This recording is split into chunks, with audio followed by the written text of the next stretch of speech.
Assalamu alaikum, welcome to Liberated Voices with your hosts Hussein Abu Dhar Ali Diakidis. And Imtia Fatima Merchant. And today we have Gemma Ali from the Halal Animal Welfare Association, which works to educate animal rights from an Islamic methodology. So welcome to the show, Gemma. Assalamu alaikum. Welcome, salam.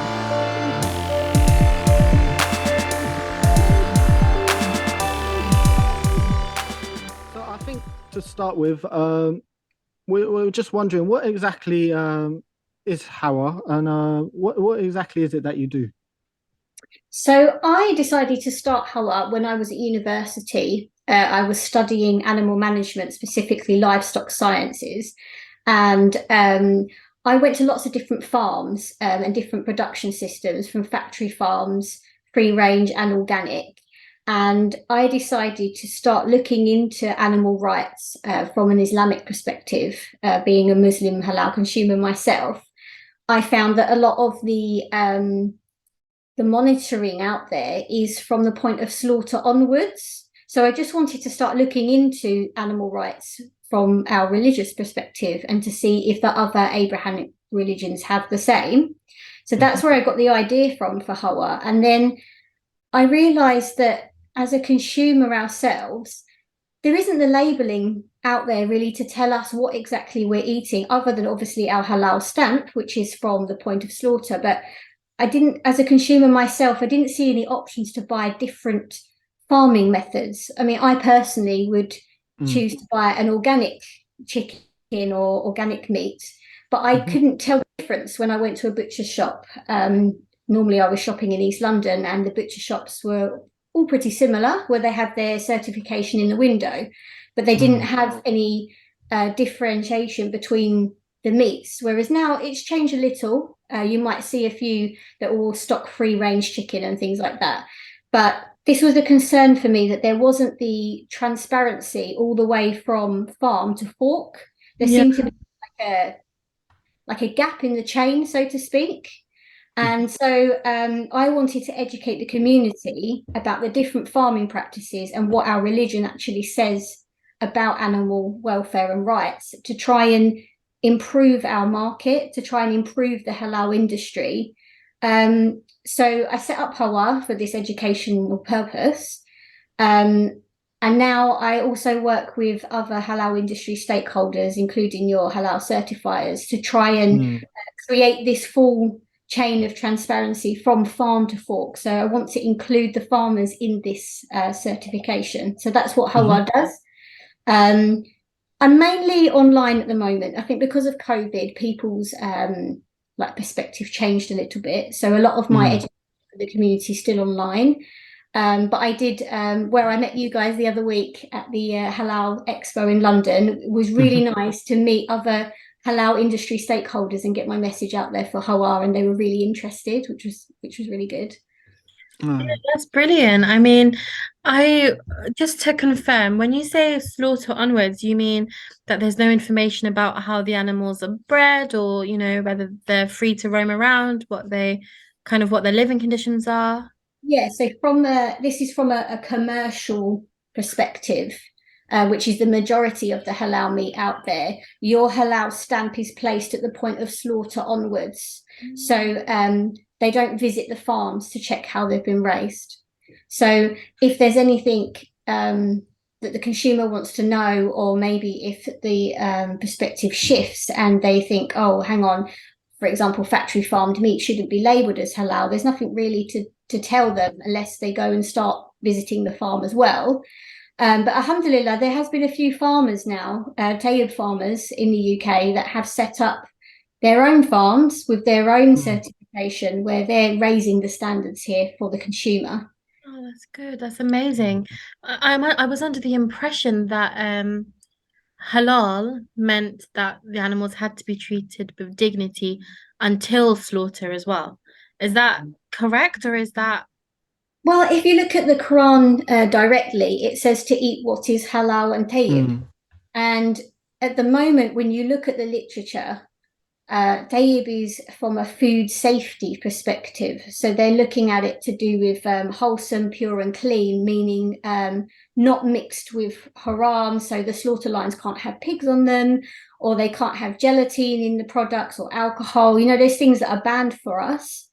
But now it's slowly becoming more apparent that actually that tayyib should include the animal as well, because if the animal's consuming something that eventually might lead to us, for example, this antibiotic resistance that we've got going on with the medicines being used, that's breaking that boundary there, isn't it, between the halal and tayyib? And if you don't have both, it's not following the Quran directly.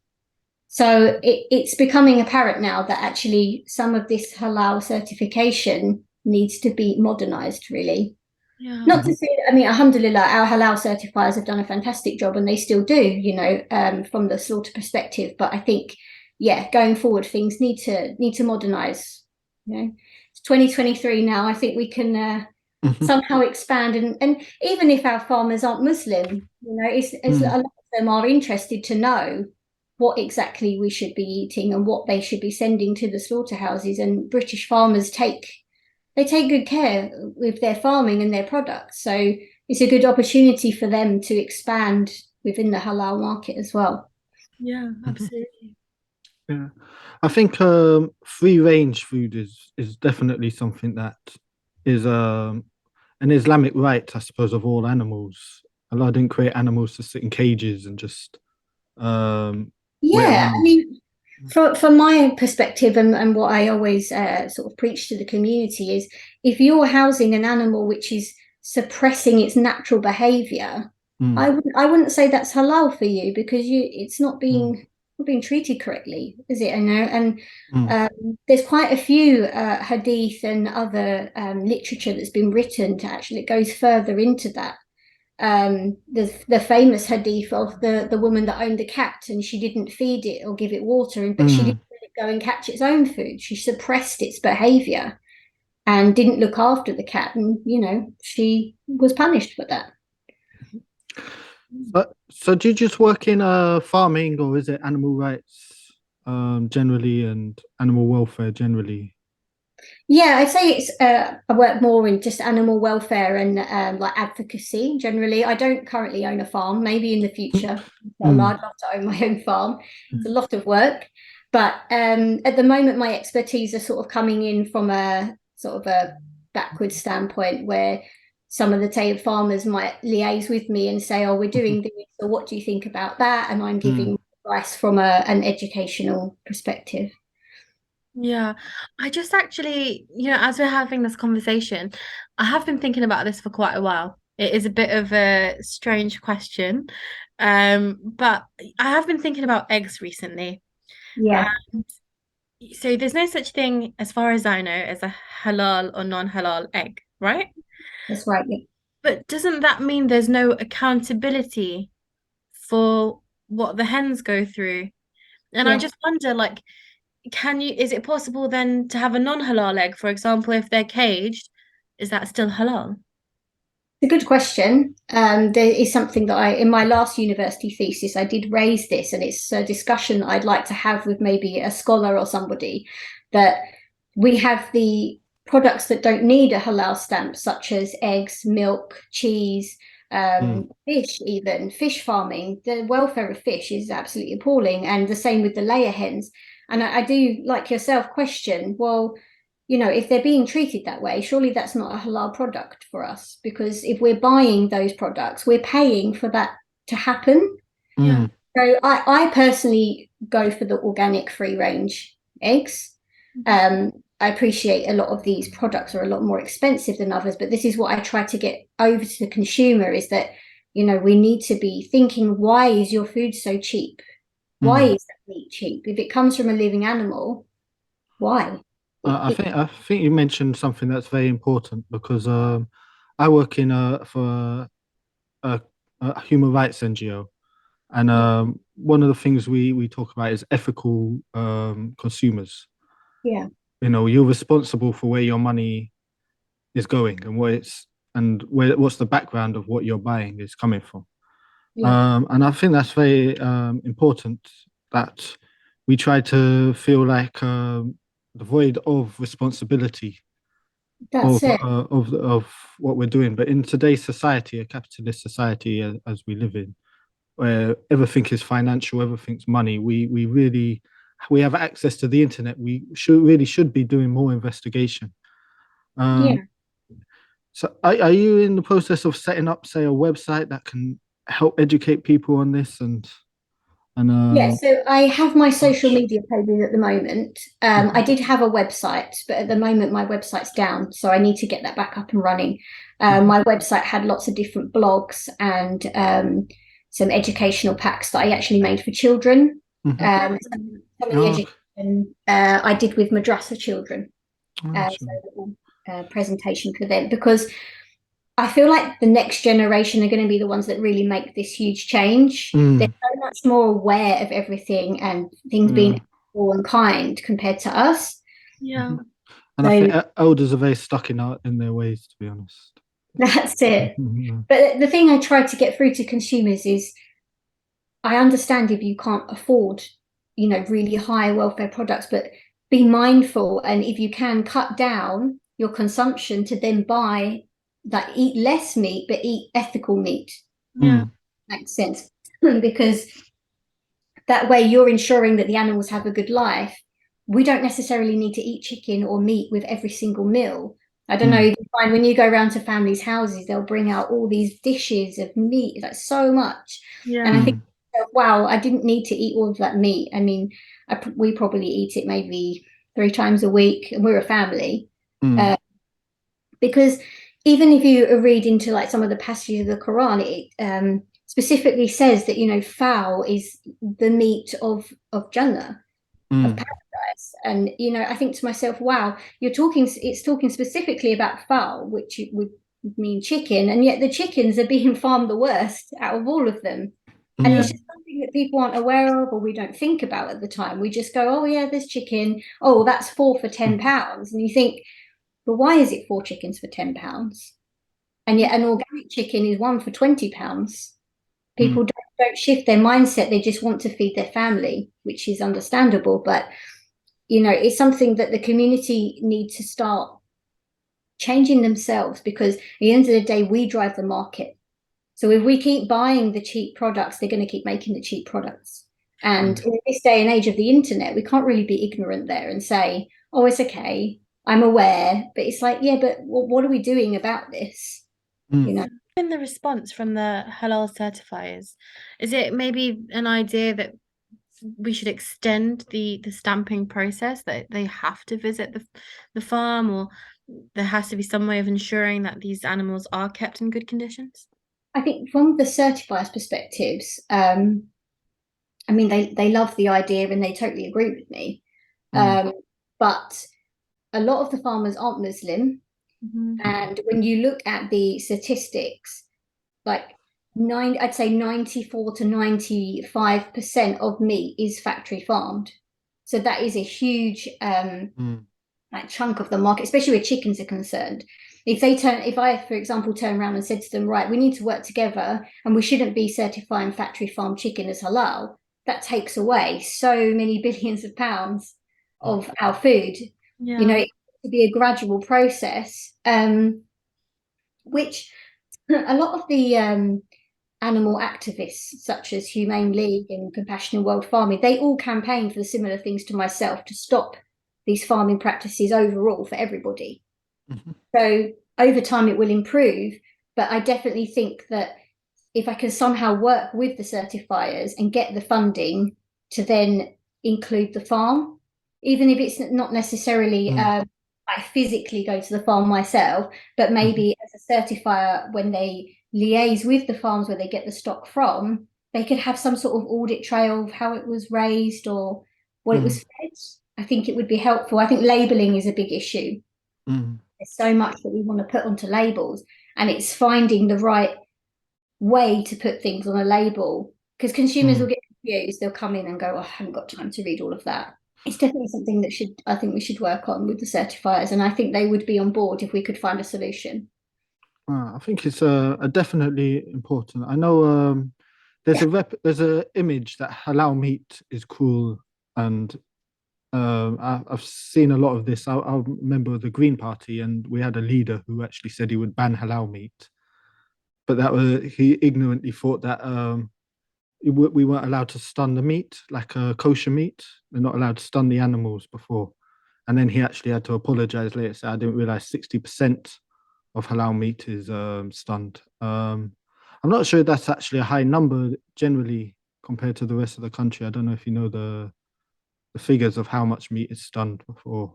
Yeah, I mean it goes up and down, but I think Mm. you're around about the right thing. But they recently released some statistics where they've got this low volt stun Mm. and then the normal voltage of stun, which allow certifiers prefer to use the lower volt of stun to guarantee that the animals aren't dead. Mm. And they actually included the lower volt stun numbers in the non-stun. And so there was this hysteria of, oh, look, the amount of non-stun slaughter has gone up per capita of people. This is Oh. barbaric. And actually, it wasn't true. You have to be careful with the statistics as well, because sometimes they fabricate them as like this way to make the halal industry as being barbaric and, oh, we don't report things correctly or we're hiding things, when actually we're not. Mm. The way it's been reported isn't quite correct. But it has been said in some university studies that a lower volt stun is acceptable for the halal industry. I choose not to buy stunned meat. I choose non-stun hand slaughtered meat. Yeah. But it is a debatable matter. So I can't say blanket that, that's right, that's wrong, because it's been debated by scholars as well. But there's been a bit of controversy as well, because the actual voltage level of stun, they've turned around in I think there's some places in Europe and said no, that minimum stun needs to be higher. But then the scholars have turned around and said, well, no, because then the animal's going to be dead. The whole point we agreed on that particular voltage was so they're still alive. So it's all changing, and policy is a very complicated thing to fight against and get changed. Yes, that's really interesting about the stunning then. Um, so I've heard different things about stunning, and I think some people have said to me at least that stunning is actually more painful for the animal than just getting it done in one go. But I don't know too much about it. Is that wrong? I mean, I personally would say that non-stun slaughter is more in line with Islamic principles. If it's done by hand, I think if you think about the big commercial market and how much they slaughter in an hour of each animal, some animal welfare, animal rights activists will say that the stun is actually kinder because they're just being rushed through their slaughter lines. They're scared. It's loud machinery. So giving them that type of slaughter is more beneficial for them before death. Whereas the meat that I buy personally, they're all hand slaughtered. The animals are treated quite kindly and slowly. And actually, if you did it yourself and you could give that individual time to each animal, then in line with the Islamic principles, a non-stun slaughter would be the correct way. Is But that realistic in today's consumer society? this is the problem. So because of our society and the amount that we demand, each animal cannot really be given that time and care for each individual slaughter to happen. So when they do these tests through, I don't know, maybe they're testing ECG readings or blood cortisol levels, if they're doing it on the commercial scale and at the speed that the lines are going, the animals are showing signs of stress through their blood, like their blood levels and their brain signals, which is what's causing this controversy with the scientific papers, which are then used to back government legislations and put all these rules into place. But then it's a tough one because, for example, with chickens, a specific volt for one chicken may be fine, but then the weight of the other one's slightly different and it may kill that chicken. They're going really, really fast through that production line. They do have technology in place to check that the animals are still alive, and they constantly monitor the voltage for that slaughter. But then, can we really speak for the animal? I mean, there's no way of actually, one of us stunning each other and slaughtering each other and going, did that feel better for you? Did that Yeah. feel better for you? How do we really know? So I always look at it as well from a perspective that, if the Prophet, peace be upon him, can tell me to eat with my right hand and, put a right foot forward rather than my left, surely he could tell us to make an animal unconscious before we slaughter it. These little tiny details that I think about on a daily basis. And it's just really hard because there is the hadith that you should fear the mute animals. And I think, wow, that's really powerful because we can't tell. We can't tell how they're really feeling and if this is better for them or not because they can't tell us. So we just have to try everything in our power to somehow feed this growing population of Muslims that are demanding all this meat, but somehow being kind.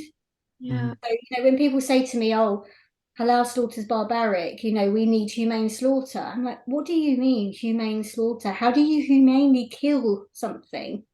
It doesn't make any sense to me in my mind. But the best I can do is educate the consumers of this is what happens on a farm. These are the choices that you have. This is what happens in the slaughterhouse. Which do you think is better? So it is a tough one, definitely. So, for example, if I was to go into a butcher's or a grocery shop or whatever, what am I supposed to look for to know what is better than others? It's hard. I personally, if I went into a butcher shop, I would first of all obviously look for the halal certification, who gave that certification. In my area, a lot of the butcher shops have HMC, and HMC are the non-stun slaughter certification. So I'd look, Okay. and then if they have posters in the window advertising like free range or organic meat, I would go in and ask them where specifically are those particular, for example, chickens.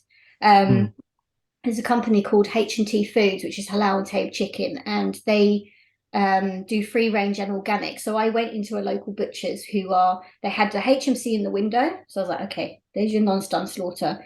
And it was an official poster. And I went inside and I said, where's your H&T food, chickens? Because my fear was that they were advertising H&T chickens on the window, but when you go in, they'd mix them all together and say, oh, well, they all are. You've got to be very careful here. But they had actually put them in a separate section, alhamdulillah. But there is a lot of halal fraud that does go on out there, and you have to be careful. So, as a general consumer, I would just ask your questions as best as you can. I mean, look around the shop yourself to see if they've got anything labelled or signs up, and then just ask the workers. Unfortunately, there are those out there that will claim that it's all free range and it's all unstun, and you, the consumer, you're none the wiser. And this is the issues that I'm trying to tackle: is that the legislation and the trading standards needs to be put into place here, because, for example, with organic standards, if the animal is non-stun slaughter, it cannot have organic certification as per the Soil Association and your European leaf mark. It's I not didn't allowed. know that. Not allowed. So you will go into these butcher shops and some of them will go organic non-stun chicken, and you're like, is it? Where's your certification? But it may well be that the animal has been reared on organic pasture, given organic food, and it lives like an organic animal. But that particular slaughter of non-stun cannot have organic certification, and there's Why so is much that? fraud that goes on. But why is that? They don't agree with it. The organic certifiers think that everything should be stunned because it's humane. Okay, I see. Because the problem we have is halal certifiers and your organic or free range certifiers, they're all little individual private companies. So they're not really bound by anything per se because it's a standard that the producer pays for and they adhere to. So there's a lot of issues that we have with the halal industry, is that we can't hold some people accountable for things as per trading standards, because under the legislation and the policy, there is nothing that says what halal is. I mean, you have what's called the welfare at time of killing guidelines, which will have that it must be a Muslim, it must be certain species and they have to have the certain licenses for slaughter. There's no, if you look at it compared to the kosher, kosher have a specific link that goes to the Shikita UK and the Rabbinical Commission that outlines all their conditions. That has nothing. It does not specifically say no alcohol in the legislation. So there's been reports of samosas that have got pork in them, and that you can't do anything. There's no trading standards to hold these accountable, unfortunately. Do you work at all with the Muslim Council of Britain on getting a sort of overall answer to a lot of these questions, a sort of overarching? Recently, I did respond to the Food Standards Agency. It's a consultation that they're doing about these trading standards, and I put forward some letters that were written back in 2010 from all the big, like the Muslim, what would you say, societies in this country. And I've said, as per before, which has been raised, I now have more backing and more education to say that we agree with this. Please put this in your trading standards. And I'm still waiting to hear back from them as to whether they're going to change this or not. So they often say that, you know, it's to do with staffing costs, you know, that extra monitoring takes up manpower and funding, which I understand. But as Muslim consumers, I mean, we can complain till the cows come home, so to speak, that something's wrong. But if it's not in the legislation, there's nothing they can do about it. Okay, it's been a pleasure having you today. I've Thank you, certainly Jim. learned a lot. It's actually gone really fast. Yes. Do you know what I would love, and I think would be amazing for the viewers as well, is if you have any update, or if we see any update in the news, or you know, if they do get back to you, I think we'd all love to hear what was said, and you know, anything that's happened recently. So if maybe you're available or down to do a part 2, that would be great. Yeah, that's a good idea, definitely. I think as well, I think Hussein's on my Instagram. So whenever I do events, or if I do any like Zoom conferences or something, then I'll let you guys know and you can get your followers or yourselves to dial in. Sometime I'm going to do one, my next topic, I'm going to do animals in our society in general. So like working dogs and like guide dogs for the blind, horses, things like that, you know, animal testing. Like, Yes. can we do this from an Islamic perspective? So I'm going to fill in some of those gaps as well with my next talk. And I should have a recording of a previous one that maybe I can send through to you. Okay, that'll be brilliant as well. Yeah, I literally brought up all the legislation and pointed out where all the gaps were in our halal monitoring. So That's yeah. brilliant. Thank you so much. And where can our viewers find you? What is your Instagram handle and the rest of your social media? So my Instagram handle is HAWA.online. So it's HAWA.online. And for Facebook, it's HAWA UK online as all one word as well. Brilliant. Okay, thank you so much. That's been Liberated Voices. We hope to see you next time. Assalamu alaikum. Welcome, salam. Thanks for having me, guys.